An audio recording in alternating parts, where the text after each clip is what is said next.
He's a retired sheriff sergeant, appeared in the first season of the television show Cops. He's also a published author. He's here to talk about the line of duty death of one of his subordinate officers and hostage negotiation. Welcome to the Law Enforcement Today radio show. I'm your host. My name's John J. Wiley. In addition to being a radio broadcaster, I'm a retired police sergeant. For the latest news articles and much more, check out our website, letradioshow.com. In the Law Enforcement Today show, we'll be joined by special guests. We'll be talking about their experiences and issues affecting law enforcement officers, first responders, their families, their community, and victims of horrendous crimes. Be sure to like us on Facebook. Our page is Law Enforcement Today Radio Show. Check out the daily articles on our website, letradioshow.com. And while you're there, download our free app. We are thrilled to partner with Shatterproof at FHE, the world-renowned treatment program for first responders, because at times, helpers need help. Exclusive treatment services for first responders who may suffer from exposure to trauma, PTSD, anxiety, depression, and substance abuse. For free 24/7 information, call 833-776-1420. 833-776-1420. That's 833-776-1420 or online at fhehealth.com. That's fhehealth.com. Under programs, you'll find details about Shatterproof. Calling us from South Florida, we have retired Broward County Sheriff's Sergeant Glenn Topping on the phone. Glenn, in addition to 25 years in law enforcement, he was in the first season of Cops. Yeah, kind of a famous guy. He's written 4 books, the most recent of which is called The Real Story Behind the Hurt. And he has been a hostage negotiator, worked SWAT, long distinguished career. First of all, Glenn, thanks for your service. Secondly, thanks for being a guest on the show. Very much appreciated. Thank you, John, for having me. I appreciate that. It's really a pleasure to have you. And I got to be honest, I'm a retired cop, and I know nothing, absolutely zero, about hostage negotiation, which we're going to talk about. And unfortunately, I have a young officer who worked for me who for a couple of years as a sergeant, and then I transferred to another district. He was killed on line of duty, and that still to this day has a tremendous impact on me. And I'm sure that's the situation with you. Before we talk about that, tell us very briefly about your career. Okay, well, I was in the military police for almost 5 years in Germany. I was a sergeant stationed in Nuremberg, Germany. A short time after I got out, I joined the small department down here called the City of Dania. About a few years after that, they merged with the Broward County Sheriff's Office. I got promoted to sergeant, and I've been with them for 25 years. So you've had a long, distinguished career. And you started, I know Dania Beach, I know the area. And so you went from one agency and you got absorbed by another one. So life changed for you dramatically, didn't it? Yes, it did. Actually, it was a plus all the way around. You had better pay, you had better benefits, you had a take-home car, you had an opportunity to do many other things within the agency. One of the things we used to say, Glenn, being an old Baltimore City police, is that surrounding jurisdictions, they had take-home cars, and we always said they gave them underwear to wear. We had to buy everything, and the cars we drove, oh my goodness, quite often they had like a 2x4 propping up the seat because they just were not good. Well, it sounds exciting, as long as there are no nails in them. That's good. That's true. So in your career, you went into SWAT, and first of all, I got to ask you this. A lot of people go into police work because it's something they had a calling to do to begin with. Was that the case for you, and you went in the military and experienced law enforcement that way, or did being in the military working in law enforcement sway you? It was the latter. When I always wanted to be in law enforcement growing up, and I felt like the best way maybe is to go through the military, get some military experience. I felt that when I got out, I'd be probably more hireable as a vet. So I got in I went and joined it with the military police, and during my tenure, I got promoted to sergeant. And I figured, well, let me do this when I get out of the military.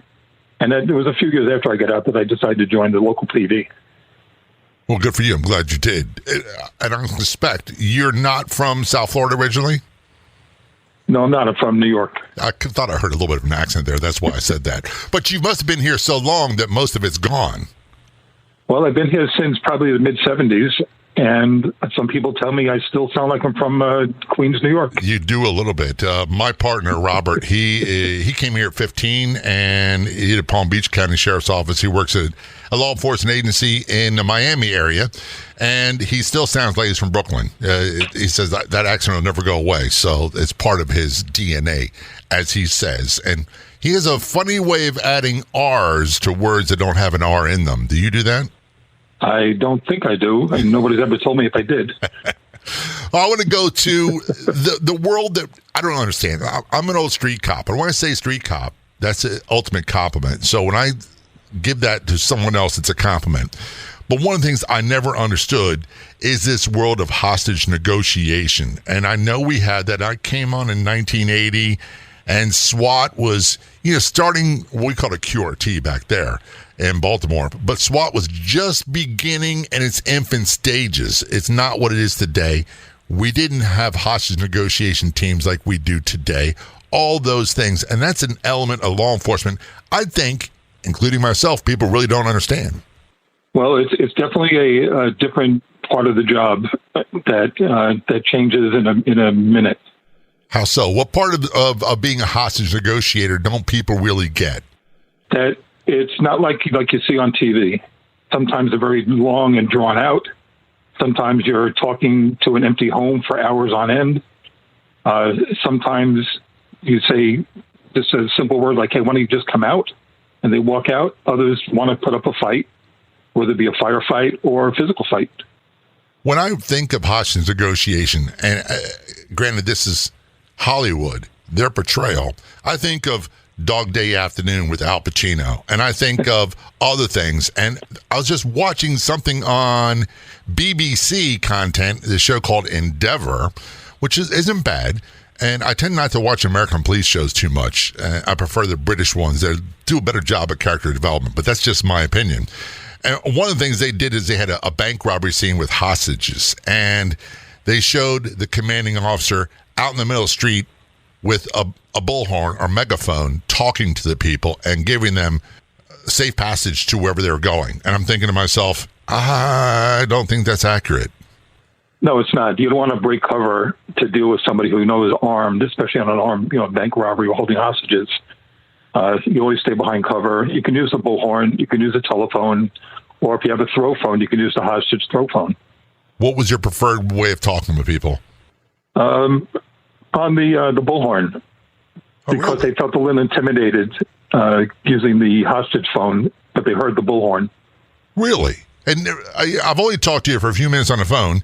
You seem like a pretty laid-back, quiet kind of guy. I wouldn't think that you'd be a megaphone, bullhorn kind of guy.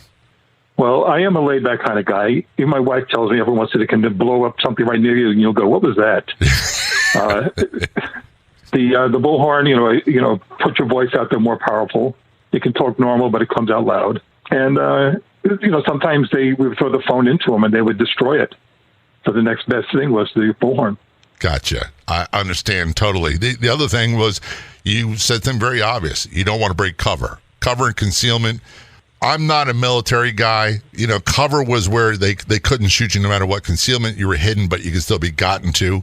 It's hard to get you as a target because they can't see you. But the obvious thing was standing in the middle of the street with a bullhorn. You've got a great big target on yourself, and that's what this guy did. Yeah, they do that for dramatic effects. If you see that in the movies, it's nothing even like that, not even close. But realistically, they don't show that. It's very boring. How long of the training did you have to go through to get that specialty? Well, you had to be, first of all, you had to be a sergeant to be on the team. And then from there, you had to have an interview with the team and the team leader and the SWAT commander. And then from there, you had to have a battery of written tests with a psychiatrist. After that, you had to go through some practical exercises of hostage speaking, dealing with a hostage taker. And then they made their decision. And that took over a period of a month or so. We're talking with Glenn Topping, retired Broward County Sheriff Sergeant, hostage negotiation, author of multiple books. We've got so much more to talk about, including the line of duty death of one of his subordinate officers. Don't go anywhere. We will be right back.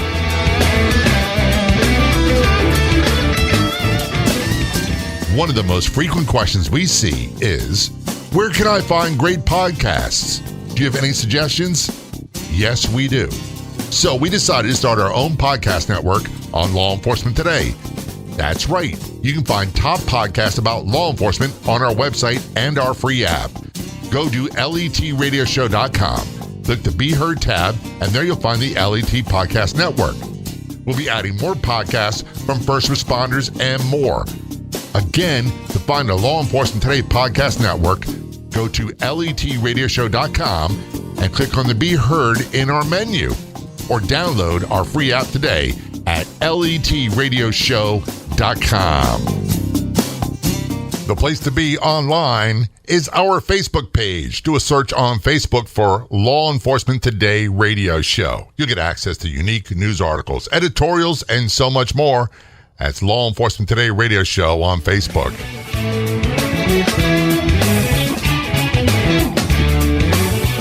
Return conversation with Glenn Topping on the Law Enforcement Today Show. Glenn is a retired Broward County, Florida Sheriff's Sergeant, 25 plus years in law enforcement, also a military veteran, author of multiple books. Most recent, Real Story Behind the Hurt. He was a hostage negotiator, and as a sergeant, he had the very, I don't know how to say this, Glenn, the very unfortunate incident where one of your subordinate officers was killed in the line of duty. And that's a part of police work that is inevitable somewhere, sometime. I know some people in their whole careers never had experienced that. I've been through it, and I'll be honest with you, Glenn, I've been changed by it tremendously. And yes, so have I, and I still think about him today. Yeah, and how many years ago was it? It wasn't that long ago. It was in 2006. Yeah, and here's the thing. It's like, for me, it was 1989, and that's an incredibly long time ago, but it's almost as if there was life before and life after. I don't want to say I'm a totally different guy. I'm just changed. Yes, and I understand that because it's something you don't forget. Tell us about what happened. Okay, well, in 2006, I was just done briefing some deputies on something we were doing, and one of them was this one particular deputy who was a fairly new guy. He was 23 years old. He comes from a line of police officers with his family. They were doing tactical traffic stops at the nighttime hours. And I said, okay, listen, you guys be careful out there. You know what we're looking for. And, just watch your six. That's all. So they go out, do their thing. And I'm just about time for me to go home. And so I'm leaving the district. And I'm about literally like 2 minutes out of the district. All of a sudden, we hear this female screaming on the radio. And nobody knew who it was because you couldn't understand. She was so incoherent. And finally, another city that's on our channel came across and go, I think that's a BSO deputy yelling. So nobody knew who it was at first. So luckily, the other city was close by when they found out where they were, and they responded there first, which was on the highway, local highway. So I quickly try to turn around to see what's going on. And when I get on the scene, I see a handful of police cars.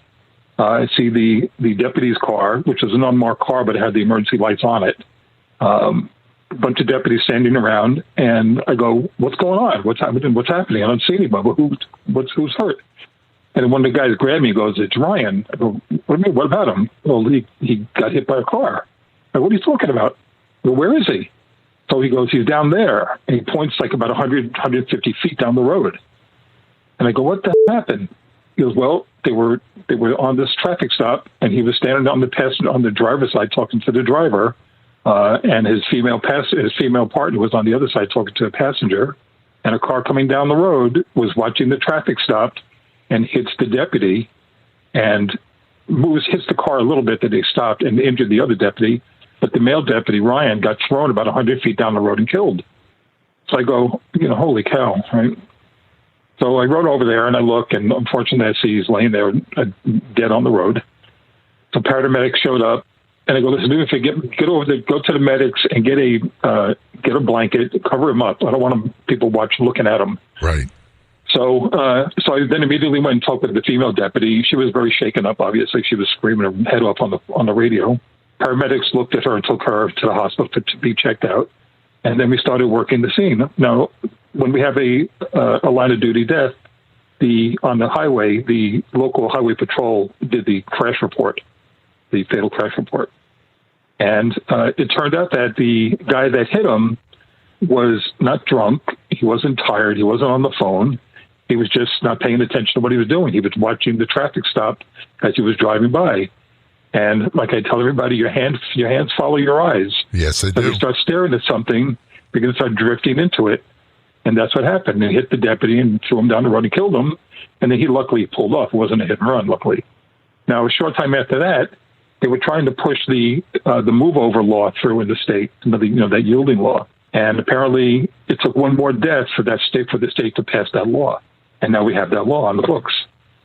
And yet we still can't seem to get people to do it sometimes. I know it's not just a South Florida thing, because I'm in South Florida as well.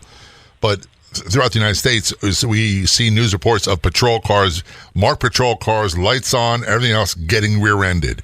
Officers being severely injured, maimed, if not killed, because of that. And it's not just police officers or law enforcement officers, it's paramedics, it's tow truck drivers. We can't seem to get people to do the simplest thing, just pull over. Just move over one lane or slow down. Yeah, they just don't do it for some reason. Now, today I'm working as a driving school instructor and an administrator of the driving test. And I go over this with everybody in the car with me. I said, know what the move over law is. Any vehicle, you should move over for anybody on the side of the road, let alone any emergency vehicle. So because they're telling you, your hands follow your eyes. So if you see something ahead, move over. That's all, and you won't be part of it. You have been obviously in policing for quite a while, and you've seen more than your fair share of violence and trauma and the blood and gore. Was that preparation enough for you? You knew you had what you're supposed to do, but were you prepared for what you saw and what you experienced? Well, unfortunately, yes, because as a supervisor, I was on the last 5 deputy murders as one of the supervisors on the scene, and I always took charge of it. Actually, my chief called me the go-to guy. If you need anything, go see Sergeant Topping. He'll know what to do. Even the sheriff would call me all the time. Yeah, Glenn, I need you here. I need you there. Do this, do that. So, yeah, over these years of dealing with these deputy-involved deaths, yeah, it kind of prepared me for this one also. I try to tell people that, when we get hot calls, let's just say it was a shooting, a stabbing, a murder, rape in progress, you start going through his checklist in your mind of things you got to do. And almost do a silent prayer, don't let me mess things up. And I'm sitting here thinking, I never had to go to a scene like that. I've been to calls where officers were injured. Fortunately, they weren't severe, but the adrenaline level goes up. When you said that a female was screaming on the radio and you couldn't understand, it took me back to an incident where a young female officer in Baltimore was being assaulted and started screaming on the radio, and no one could tell where she didn't say where she was at, and no one could tell, but they knew where she hung out when she didn't have a call, and it had to be a convenience store, and they went there, and yes, it was a gunfight. And fortunately, she survived. Everybody survived. But when that call came out, Glenn, my heart went through, I don't know how to describe it, up and down, it jumped into my stomach, and then elevated heart rate, adrenaline, everything. Yes, that's how I used to tell my guys. And I don't care what you're doing, whenever you're out of that car, check out on the radio, because something does happen. At least you know where you are. Yeah, oh my goodness. One of the things that would happen when I was in field training, my field training officer would yell at me all of a sudden, "Where are you?" And I'd tell him where the location was. He goes, and here's the reason why. Because if an emergency happens and you can't tell anybody where you're at, no one can come help you. This is Law Enforcement Today Show. We'll return to our conversation with Glenn Topping in just a few moments. Don't go anywhere. We'll be right back. Have you ever wanted to listen to a favorite Law Enforcement Today episode again? Or chat directly with John J. Wiley? Now you can. Download Podopolo for free on either app store and send John J. Wiley a DM right on the app. That's Podopolo, Podopolo. Has this ever happened to you? You sign up for a free email newsletter, and within hours, you're receiving tons of spam. That won't happen when you subscribe for the free Law Enforcement Today radio show email newsletter. We won't spam you. No more than 2 emails a week. I promise. All subscribers are automatically entered in all future contests. Sign up at letradioshow.com. Scroll down to the sign-up area. That's letradioshow.com.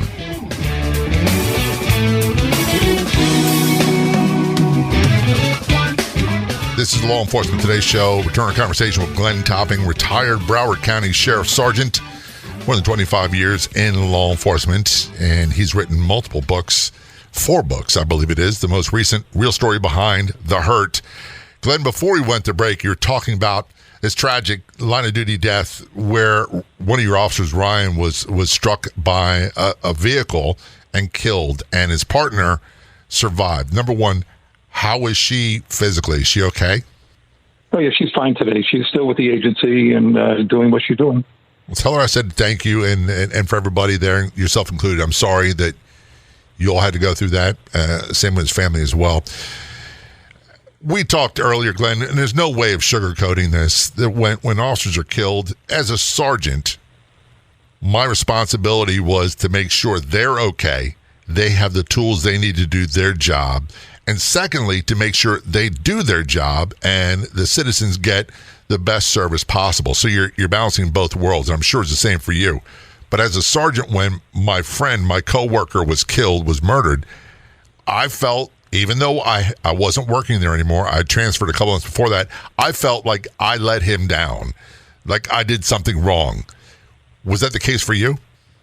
Maybe a little bit, because I thought I did a little police tactical training with my guys, and I always taught them, watch your back, make sure you know where you are, don't put yourself in harm's way, don't force yourself into a shooting with somebody. And then, here's this kid that's technically on the wrong side of the car, because we always taught them, don't be on the driver's side. That's where the traffic is. Stay on the other side. And unfortunately, it happened. But it was funny, getting back to something you said earlier about knowing where you are, because if you don't tell what people what you're doing, you had an FTO that helped you, probably didn't tell you where you are. Well, when I had my FTO, when I was a rookie cop, my FTO stops in the middle of the street and he says, okay, I just got shot. Where are we? Yeah. And I go, I have no idea. I don't know. I'm new in this state. I don't know where we are. He goes, okay, take a walk all the way down to that street sign, which is about 3 blocks away, and come back here and tell me where we are. And I did that. And he goes, I guess from now on, you'll know where you are. And ever since then, never happened again. It's funny because there's certain things that stick with me. One of them is know the street signs. And I when I drive by, Glenn, I've been retired a long time. I drive by and I notice the street signs. And if you ask me in a life or death situation, where are you? I could tell you what the last intersection was we passed. I may not be able to tell you the block number, but I can tell you that. And that's exactly what the field training officer said to me. He goes, if my life's on the line and you don't know where we are, you can't help me. That's correct. And you're no good to anybody. So that's why you got to watch where you are. Right. And the other thing is, and my wife, she laughs. I met her years after retiring from police work. I'm right-handed, and if I have to carry a briefcase or whatever it might be, I always switch it to my left hand, and it's almost ingrained in my head, keep your gun hand free all the time. Gun hand free all the time. Whether I got a gun or not, it doesn't matter. It's ingrained to me. That's the same thing with me, and I'm armed all the time. I don't blame you one bit. Especially the way things are in South Yorkadelphia, I call it, South Florida. Oh, my goodness. Crime is such an issue, and we'll get to that in just a moment.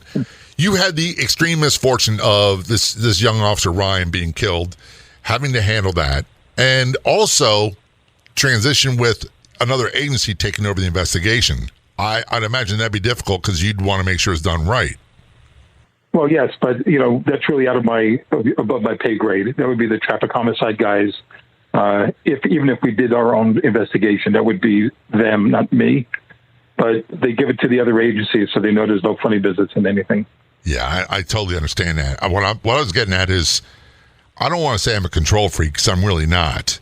But if I want a job done right, I'm going to be the one who does it. I don't expect other people to do it. And that's something I never really learned when I made a transition to promoted to sergeant.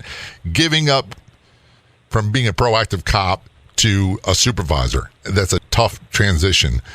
And I'm just sitting there thinking, this is my guy. This is my scene. I'm responsible. I want to make sure all the bases are covered. All the T's are crossed. All the I's are dotted.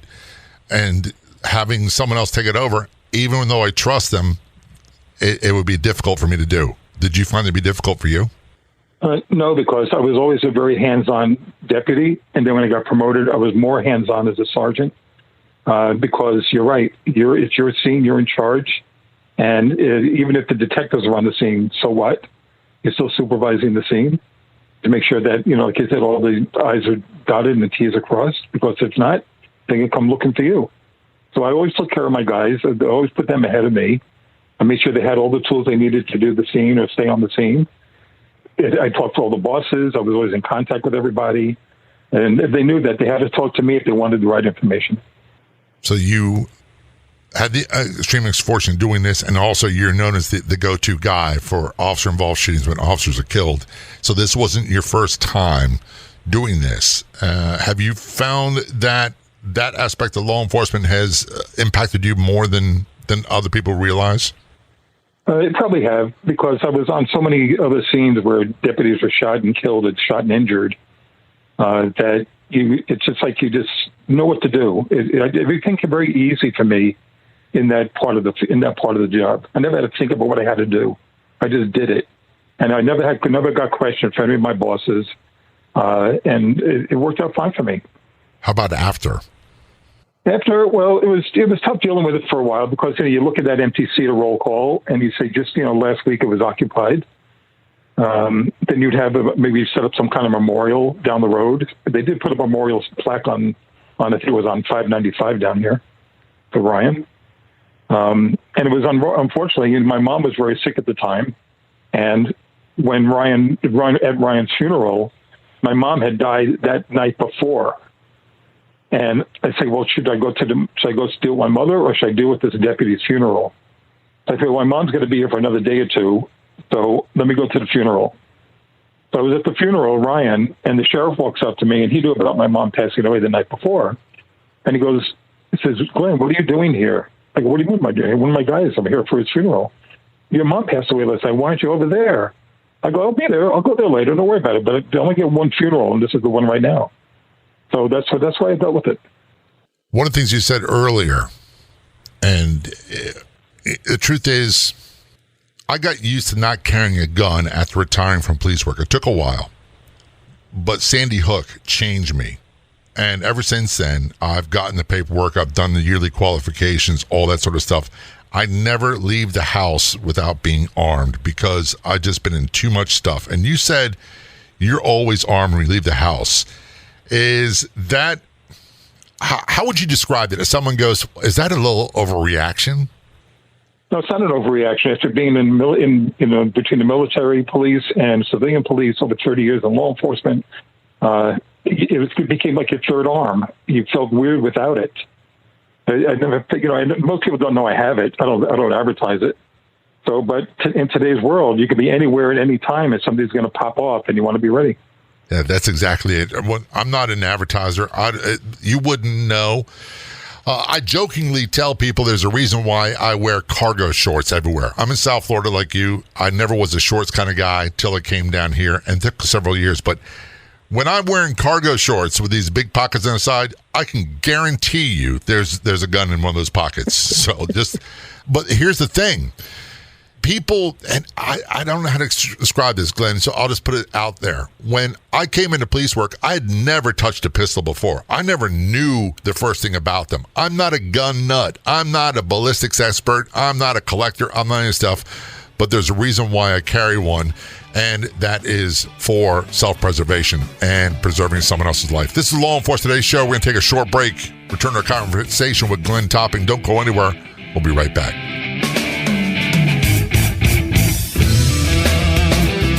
One of the questions I get all the time is, how can I show my support for law enforcement? Well, we're all busy. You probably can't go to a protest march. You probably can't go picket somewhere. But there's something very simple you can do with Facebook. When you see a post that you agree with, that you like, share it to your page. It's just that simple. Think of it this way. Facebook has about 2 billion registered users worldwide. So you can make a difference. And one of the best places to find great posts about law enforcement, our Facebook page. Do a search on Facebook for Law Enforcement Today radio show. Click like and follow. And when you see posts that you like, you agree with, especially episodes of the radio show and podcast, be sure to share it on your social media. Again, do a search on Facebook for Law Enforcement Today Radio Show. Be sure to click like and follow. And then show your support by sharing.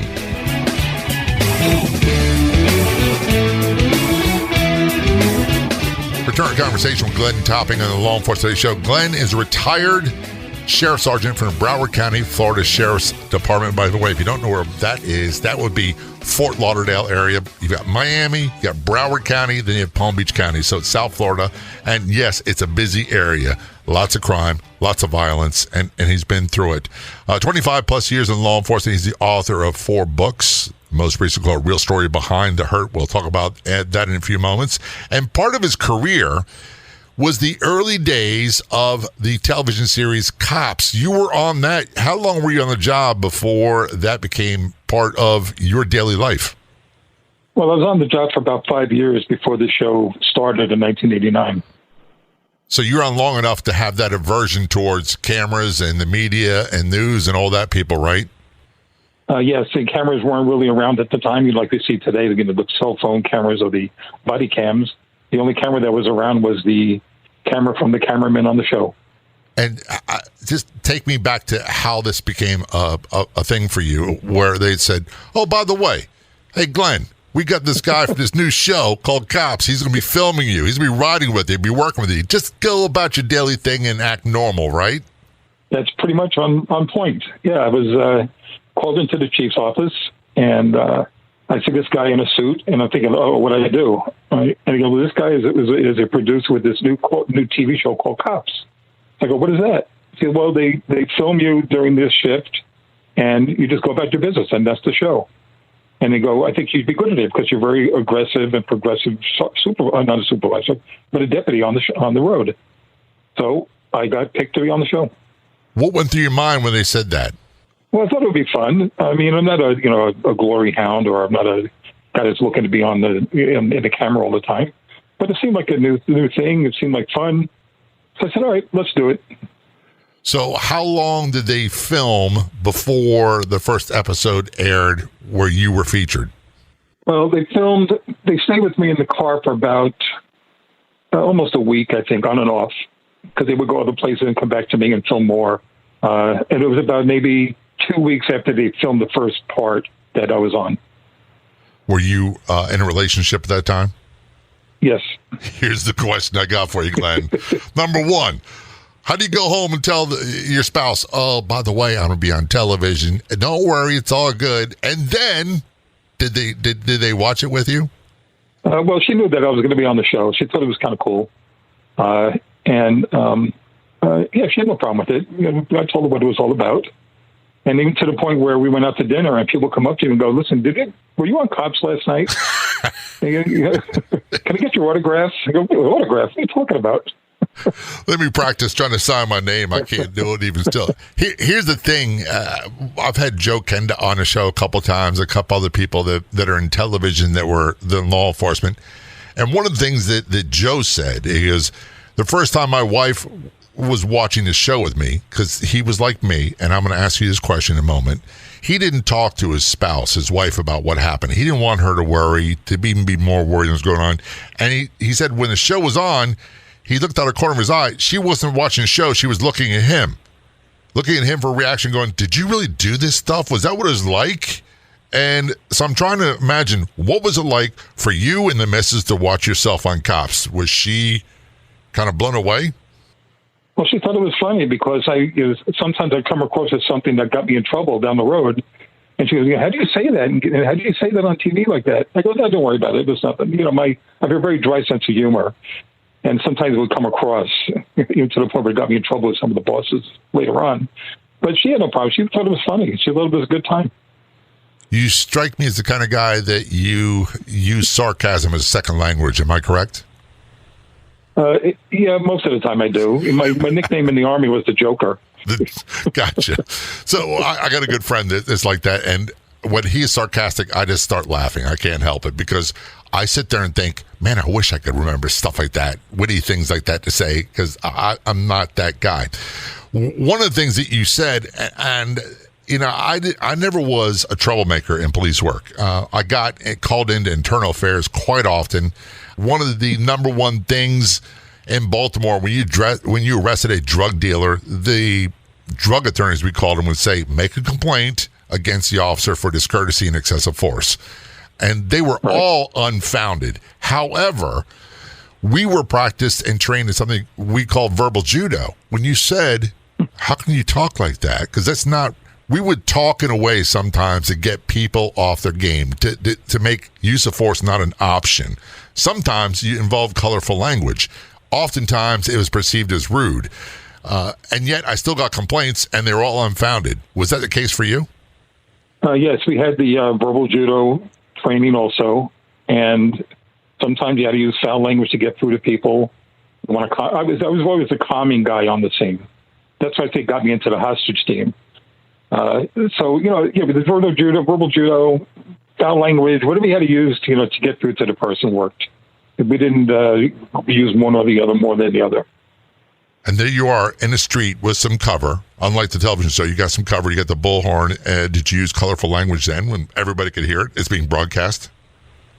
Oh, absolutely. Sure. Sometimes that's the only thing that got through to them. If you curse at them, then you're like, what are you cursing at me for? Well, come on out then. All right, I'll come out. That's right. Why'd you talk to me like that? Well, come on, I'll explain it to you. And then, okay, by the way, you're under arrest. Yeah, I get that. And then we transition to, I don't want to say buddy-buddy, because sometimes the suspects did things that were so heinous, but you try to get on their good side. You want to try to elicit a conversation. You want to try to elicit a confession, if at all possible. So you do things like, hey, you want to smoke? Back in the day when I smoked. You want something to drink? You need something to eat? You're hungry? You're lonely? You're tired? Whatever it might be. That was not an easy transition to make, but it was one that was required. Did you find it to be difficult for you? Well, it wasn't really difficult. It's more like a necessary evil that you had to do. I talk people off of high-rise buildings, off of bridges, or the overpasses. And sometimes it would be like, hey, listen, come on, why don't you come down? After you see a doctor, let's go have coffee somewhere, or blah, blah, blah, whatever it was. And they go, okay, and then they get handcuffed and taken away. But yeah, that whatever worked, and most of the time it worked. So you were doing something, and I got to say this, because this is a smart aleck of me. You were de-escalating before it was a thing. Because now we hear it all the time, and it reminded me of being a young police officer at a suicide attempt on Valentine's Day, and de-escalating that. We were using terms that weren't invented yet, philosophies that weren't invented yet, and that was everyday policing. Am I correct? Yes, it was always had to try to de-escalate. We had the staff psychologist on the scene with us, and she would always say, "You got to de-escalate this. You got to bring this down a mark or two. You don't want this getting more crazy than it is, and involved in something more worse in a tragic event, a tragic ending." And I can tell you, and over the years of negotiating, 13 years on the team, we only lost 2 people to suicide. We couldn't do anything with them. That's a pretty good track record. It's a very good track record, actually. So let's transition. You wrote 4 books. Did you start that way still in the job, or is that all post-retirement? That was all post-retirement. Back in the early 80s, I was working in this rock and roll club called the Agora Ballroom. It was down in Hollandale. And to make a long story short, we had a drive-by shooting where one of the bouncers was shot and killed outside. And I go to help him out. I'm laying on the ground. I put my finger in his bullet hole, trying to stop the bleeding. It didn't work. He dies in my arms, basically. So the guys that were involved in the shooting, they take off. They flee the state. They get brought back to their trials. They both get convicted of the murder. The one guy gets raped in prison, and the family, and he gets AIDS. So the family goes to the governor and says, we'd like to get him out. Can you pardon him? The governor pardons him so he can go home and die. About a few years later, the other guy that's in prison escapes in a laundry truck. He's on the run for over 10 years before the U.S. Marshals finally catch up to him, put him back in jail. So that whole incident, that sounds like a good movie. Yeah. So I started putting this screenplay together, which was many years later. So I put this movie script together, and then I got with this producer that I know, who actually was the cameraman on the cop show back in 1989. And he goes, why don't you have it transformed from a script to book and then book to movie? I said, so I did that. So I got with this lady in California. We transformed it into a book, which is the novel now called The Hurt. And where can people? That was my first book. Where can people get your books? Get more information about you. The books are either on Amazon or Kindle. Amazon, Kindle or Nook, or Barnes & Noble online, or the exlibris.com, which is the publishing company. Glenn, I appreciate you being a guest on the show. Thanks so much for your service. All very much appreciated. Oh, well, thank you very much for having me. I enjoyed it. I'd like to thank our guests so much for coming on the Law Enforcement Today radio show. The Law Enforcement Today radio show is a nationally syndicated radio show broadcast on numerous stations once a week and growing. If you enjoyed the podcast version of the show, please do me a big favor. Tell a friend. I'll be back in just a couple days with a brand new episode of the Law Enforcement Today radio show and podcast. Until then, this is John J. Wiley. See ya.